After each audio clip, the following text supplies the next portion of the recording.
हा देश तथागत बुद्धाचा आहे, हा देश सम्राट अशोकाचा, महात्मा फुलेंचा, सावित्रीबाई फुलेंचा, राजश्री शाहू महाराजांचा, रयतेचे राजे छत्रपती शिवाजी महाराजांचा, संभाजी राजे यांचा, अहिल्यादेवी होळकर, सावित्रीबाई फुले, रमा माता, जिजामाता, अण्णाभाऊ साठे, संत कबीर, संत गाडगे महाराज, संत तुकाराम महाराज, संत चोखामेळा, संत तुकडोजी महाराज, संत गाडगे महाराज, या सर्वांचा हा देश आहे.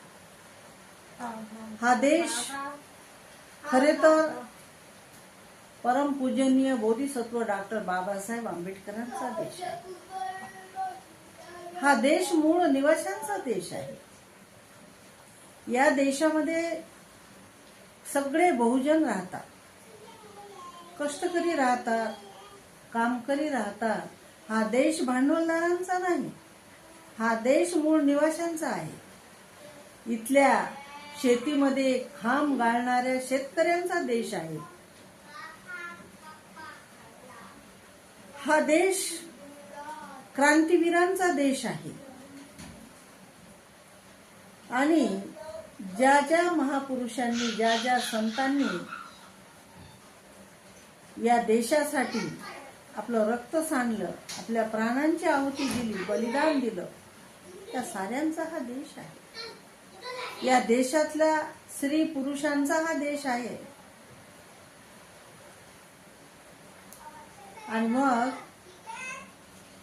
या देशामध्ये तेली असेल, माळी असेल, कोळी असेल, सुतार असेल, साडी असेल, कुंभार असेल, धनगर असेल, मातंग असेल, चांभार असेल, ढोर असेल,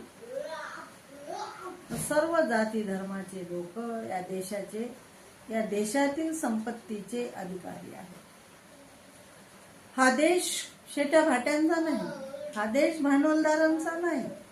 हा देश आहे तरी या मातीमध्ये खपणाऱ्या लोकांचा देश आहे. परंतु धूर्त राजकारण्यांनी, धूर्त कावेबाजांनी या देशाला कलंकित केलं. आज देशाची वाटचाल कुठल्या दिशेने जात आहे? प्रगती करा, विज्ञान युग आहे, संगणक युग आहे. परंतु प्रगती करत असताना मानवी जीवनाचा, मानवांच्या मूलभूत हक्कांचा, अधिकारांचा विचार सुद्धा झाला पाहिजे. जे शासनकर्ते आहेत त्यांनी लक्ष दिलं पाहिजे. आया बहिणींची अब्रू जात आहे, बलात्कार होत आहेत, स्त्रियांना मारहाण होत आहे, कायदा सुव्यवस्था या ठिकाणी नेस्तनाबूत झालेली आहे. त्याकडे लक्ष कोण देईल? शासनाने लक्ष दिलं तरच प्रशासन या ठिकाणी लक्ष देत असते. शासनाला या ठिकाणी या देशामध्ये काय निर्माण करायचं आहे? ज्या महामानवांनी अथक परिश्रम करून या देशाचं संविधान लिहिलं, त्या डॉक्टर बाबासाहेब आंबेडकरांच्या कायद्याचं या ठिकाणी का उल्लंघन होते? आज रस्त्यावर तरुण शिकणारे मुलं, युवक हे रस्त्यावर उतरले, आंदोलन करीत आहेत. या ठिकाणी टीएटी, सीएटी आणि नीट सारख्या परीक्षेचे पेपर फुटतात. ही किती लज्जास्पद गोष्ट आहे. म्हणजे जो बहुजन समाज आहे, त्या बहुजन समाजातील जो युवक आहे तो डॉक्टर व्हायला नको, तो इंजिनियर व्हायला नको, तो वकील व्हायला नको, तो जज व्हायला नको. म्हणजे त्याने अधिकारी होऊ नये, त्याने गव्हर्नमेंटच्या नोकऱ्या करू नये, अशी परिस्थिती या ठिकाणी निर्माण करण्याचा हेतू या शासनाचा चाललेला आहे. तरुण मुलं, युवक, विद्यार्थी या ठिकाणी रस्त्यावर उतरले. शेतकरी या ठिकाणी हवालदिल झाला. शेतकऱ्यांच्या पिकाला हमीभाव नाही, कर्जमुक्ती नाही, वारेमाप अशी महागाई करून टाकलेली आहे. परंतु या देशातला जो तरुण आहे, जी पिढी आहे, नवपिढी आहे किंवा येणारी पिढी आहे, त्यासाठी गव्हर्नमेंटच्या, शासनाच्या कुठल्याच उपाययोजना या ठिकाणी दिसत नाही. का होतंय असं? का करतंय शासन असं? औरंगाबादला काल भर पावसामध्ये अनेक तरुणांनी, प्राध्यापक लोकांनी, विद्यार्थ्यांनी आंदोलन केलं. त्यामध्ये आमचे रोहितदादा पवार होते, कांगणे सर होते, कराडे सर होते आणि आमचे भाई दीपक केदारे होते.